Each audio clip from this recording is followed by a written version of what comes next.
আটাইলৈ বহুত বেছি মৰম আৰু ভিডিঅ'টো আৰম্ভ কৰিছোঁ পাকঘৰৰ পৰা। আজি বনাব লৈছোঁ পটলপুৰ। পটলপুৰ মই ফাৰ্ষ্ট টাইম বনাব লৈছোঁ, কিবা যদি ভুল হৈছে শুধৰাই দিব। আৰু আপোনালোক আটাইকে মোৰ নতুন ভিডিঅ'টোলৈ স্বাগতম জনালোঁ।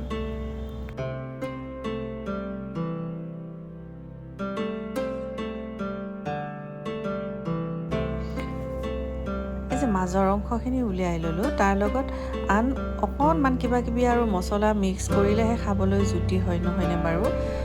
সেইকাৰণে মই তাৰ লগত কি মিক্স কৰিম ভাবি আছিলোঁ। ভাবি থাকোঁতে ফ্ৰিজত দেখিলোঁ এটুকুৰা নাৰিকলো আছে। চ' মই এটা বিলাহী দিলোঁ আৰু অকণমান নাৰিকলো তাতে ৰুকি দিছোঁ।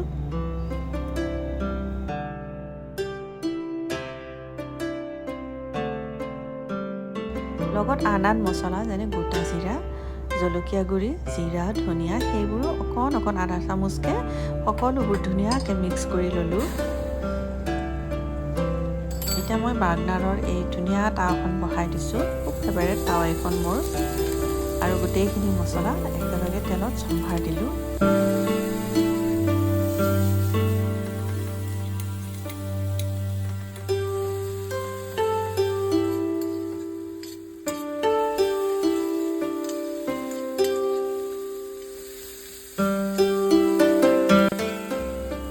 এচামুচ বেচন দিছোঁ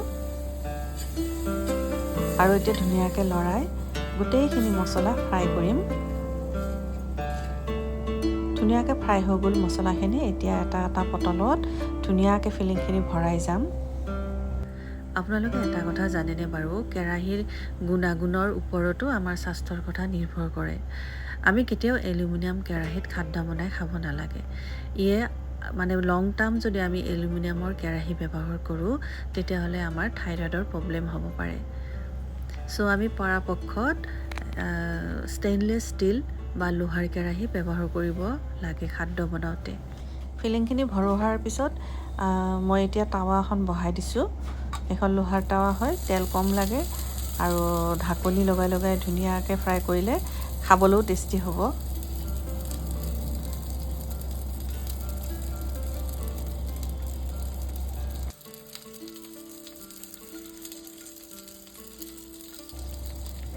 ঢাকনিখন লগাই দিলে ভাপত সিজিলে বস্তুবিলাক এনেই সোৱাদ হয় আৰু তেলো কম লাগে তেতিয়া।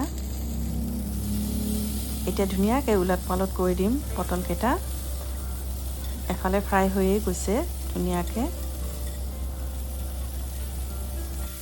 আমি খাদ্য যিমানেই স্বাস্থ্যকৰ নবনাওঁ কিয়, কেৰাহীটো যদি আমাৰ অস্বাস্থ্যকৰ হয় কোনো কামত নাহে। চ' প্ৰথম আপোনালোকে পাৰে যদি এলুমিনিয়াম বাচনবিলাক পাকঘৰৰ পৰা আঁতৰাওক, মই যেনেকৈ আঁতৰাই পেলাইছোঁ, আৰু ব্যৱহাৰ কৰক লোহাৰ কেৰাহী, ষ্টেইনলেছ ষ্টীলৰ কেৰাহী বা মাটিৰ কেৰাহী। সিয়ে আপোনাৰ পৰিয়ালক সুৰক্ষিত কৰি ৰাখিব আৰু আমি সকলোৱে হেল্ডি হৈ থাকিব পাৰিম তেতিয়াহ'লে, নহয়নে বাৰু? মাত্ৰ 10 মিনিটৰ ভিতৰতে তৈয়াৰ হৈ গ'ল এয়া আমাৰ টেষ্টি পটলপুৰ। আৰু এতিয়া গৰম ভাতৰ লগত পৰিৱেশন কৰক। আজিৰ ভিডিঅ'টো ইমানেই, আকৌ লগ পাম নেক্সট এটি ভিডিঅ'ত। তেতিয়ালৈ আহিছোঁ, বাই।